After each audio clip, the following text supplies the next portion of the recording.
राजस्थान में कई रूटों पर रोडवेज सेवा ठप। प्रदेश में 1470 बस सारथी उतरे हड़ताल पर। 6 महीने तक का टैक्स माफ नहीं करने पर बस ऑपरेटर्स में आक्रोश। आरटीओ कार्यालय के बाहर खड़ी करेंगे बसें। रोडवेज के 1470 अस्थायी कंडक्टरों ने आज प्रदेशव्यापी हड़ताल बुलाई है।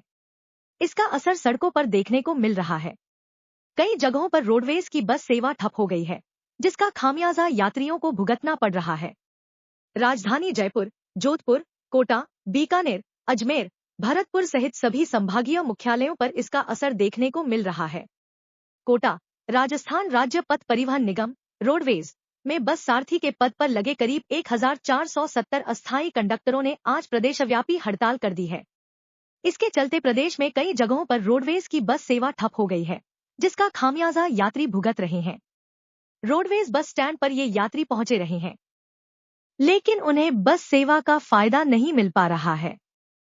ऐसा जयपुर, जोधपुर, कोटा, बीकानेर, अजमेर, भरतपुर सहित सभी संभागीय मुख्यालयों के साथ साथ जिलों में भी हो रहा है।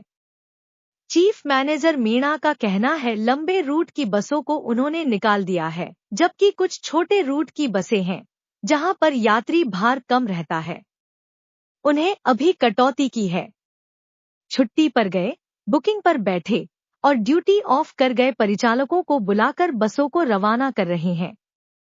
बुकिंग की व्यवस्था को कॉन्ट्रैक्ट वाले एजेंट भी संभाल सकते हैं, इसीलिए बुकिंग भी फिलहाल नयापुरा और संजय नगर बस स्टैंड दोनों में बंद कर दी गई है। ऐसा ही बारां, बूंदी व झालावाड़ सहित अन्य जिलों में भी किया गया है। जी सर, क्या नाम है आपका? हबीबुल्ला काजी, बस सारथी यूनियन अध्यक्ष, कोटा डिपो। संबंध में आज आप यहाँ पर हम क्या है, हमारी मांगों को लेके प्रमुख 3-4 मांगे हैं, उनके लिए धरना प्रदर्शन पे लगे हुए हैं। सारे 65 बस यात्री कोटा डिपो अकेले में क्या है कि नहीं। हम यूपी पैटर्न चाहते हैं। 1 रुपये 89 पैसे पर किलोमीटर हमारी आय तनख्वाह दी जाए। चेकिंग मुक्त प्रणाली की जाए। कोई भी ATI TI द्वारा हमें चेक नहीं किया जाए, सिर्फ GM या CM द्वारा ही शिकायत में हमें चेक किया जाए। क्या हम आइलक्स से देते हैं पूरा, चाहे बीवी बच्चों का जेवर बेच के देवें, या हमें कोई वो नहीं है, हमें पूरा आइलक्स से देना पड़ता है। और नए हमारे महिलाओं की रियायत, विकलांगों की रियायत, पुलिस कर्मचारियों का जो सरकार से पैसा ले रहे हैं उनकी कोई रियायत नहीं है, सारे फ्री में जाते हैं। 15 मई से लेके अभी तक जितने भी छात्र हमने यात्राएं कराई है, टारगेट मुक्त होना चाहिए, सारा हमारे जुड़ना चाहिए। हमारे कोई छात्र का पैसा जोड़ा नहीं जाता है, सरकार से सीधे ही अपने अकाउंट में रोडवेज ले रही है। वो हमारे जितने भी MST यानी कि जो डेली पास वाले हैं उनका पैसा जोड़ा जाए, जबकि रोडवेज में रियायती, तमाम रियायती जो भी है हम बस सारथियों को जोड़ा जाए। हमारी तनख्वाह पर किलोमीटर यूपी पैटर्न पे की जाए।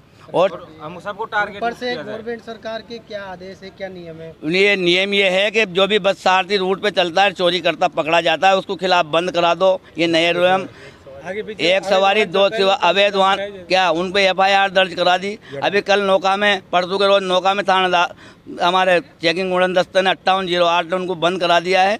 क्या और FIR दर्ज क्यों कराएं? अंडरटेकिंग में अगर तो आप ये शर्त रखते तो हम ठेका नहीं लेते। हर आदमी धंधा करने आता है तो 2 पैसे की मजदूरी के लिए आता है, किसी की गुलामी करने नहीं आता है कि नहीं। सब बस सारथियों को ऐसा समझ रखा है जाने आड़े गुआड़ हैं इनके प्रशासन के। क्या हम तो प्रशासन MD CMD और जितने भी बड़े अधिकारी है, मुख्यमंत्री उप मुख्यमंत्री जो भी राजस्थान के, उनसे एक ही रिक्वेस्ट करते हैं, हमें चेकिंग मुक्त किया जाए, इस भ्रष्टाचार से हमें मुक्ति दिलाई जाए और हमारे सारी जितनी भी छूट है वो सब दी जाए, रियायती।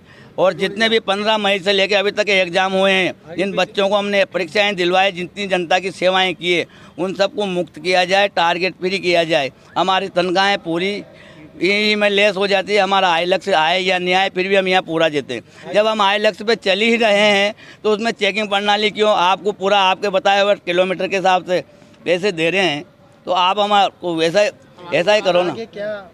आगे ये है अनिश्चितकालीन हड़ताल है। अभी तो हम कोटा डिपो वालों ने अंगड़ाई लिए, आगे पूरा राजस्थान का 52 डिपो ही रोड बेच कर खड़ी करेंगे। अब 1470 बस सारथी पूरे राजस्थान में क्या, और हमारे साथ बेचारों को, ड्राइवरों को भी लिया जाएगा जो 200 रुपये रोज में शोषण होने के बावजूद भी आज यहाँ जा रहा है, आज वहाँ जा रहा है। हम सबकी लड़ाई लड़ेंगे। कोटा डिपो एकमात्र अभी तो यहाँ से शुरुआत हुई है। आगे सैलरी 13,000 जिन्होंने कोई भी बस सारथी ने नहीं देखी, आइलक्स में बराबर कर देते हैं प्रशासन। क्या कभी ली नहीं तनख्वाह और उल्टे में जमा करने पड़ते हैं। जब हम आए लक्ष्य आपके बताए हुए दे रहे हैं तो हमें चेकिंग प्रणाली ये भ्रष्टाचार से मुक्ति चाहते हैं साहब। हम तो बहुत ही, और ये जो अवैध वाहन चलते हैं अधिकारियों को कहते हैं कोई सुनता नहीं, मारपीट करते हैं बस और चलते हैं। यहाँ से NOC दे दी जाती है कि भाई हमारी कोई रोडवेज का टाइम टेबल नहीं है, भले वो 5 मिनट पहले का ही हो। एक भ्रष्टाचार मुक्त चाहते हैं। हर गाड़ी जिसमें एक ही नहीं, आपसे मीडिया के माध्यम से CMD MD और उप मुख्यमंत्री और मुख्यमंत्री महोदय से हम निवेदन करना चाहते हैं कि हमें चेकिंग मुक्त किया जाए। आए लक्ष्य में जो हमारा है, जो आप ले रहे हो बस 60 को वो किया जाए। लो आओ इन भाई साहब। हाँ जी सर, बताइए किस संबंध में आज यहाँ पर? हम सबसे पहले प्रमुख मांग हमारे है कि हमें यूपी पैटर्न लागू किया जाए और जैसे परिचालकों से जो कार्य करवाया जाता है उसी प्रकार हमें किसी भी रूट में भेज दिया जाए, सिर्फ यूपी पैटर्न के आधार पर। और जो भी हमारी आय है जो कम हो रही है, जो परीक्षा पैटर्न है वो लागू करके, और जो भी सुविधा इनको परिचालकों को दी जाती है, हमारा परिचय पत्र बना के दिया जाए, जिससे हम यहाँ से 100 किलोमीटर कहीं गाँव जा रहे हैं आ रहे हैं तो हमको बाकायदा टिकट लेके बैठना पड़ता है, परिचालक मानता नहीं है। अब मैं 150 किलोमीटर दूर से आता हूँ तो कम से कम किराए के लिए कभी परिचय पत्र तो दिया जाए, ऐसा कोई आज तक कुछ भी सुविधा नहीं दी है। और जो FIR लॉन्च करवा रहे हैं मतलब चोर साबित कर रहे हैं। कल ने कोई किसी थाने में हम अगर मकान के लिए भी बनवाने जाएंगे तो वो कह देंगे आपका तो पहले चरित्र खराब है। तो इसलिए इसे अगर अधिकारी ये चाह रहे हैं भाई इससे हमारा राजस्व रिसाव रुक जाएगा रोडवेज का, तो कभी भी नहीं रुक पाएगा। कितने के विरुद्ध FIR लॉन्च करा के कितनों को ब्लैक लिस्ट करवाएंगे। फिर ये हाल अपने कंडक्टरों के साथ करें। मेरा नाम चंद्रजीत यादव है। सारथी कोटा डिपो। हमारी 3 ही मांगे हैं। यूपी पैटर्न लागू होना चाहिए, हमारी सैलरी 18,000 होना चाहिए और जो भी रहते हैं वो हमारी जोड़े जाना चाहिए। बस यही हमारी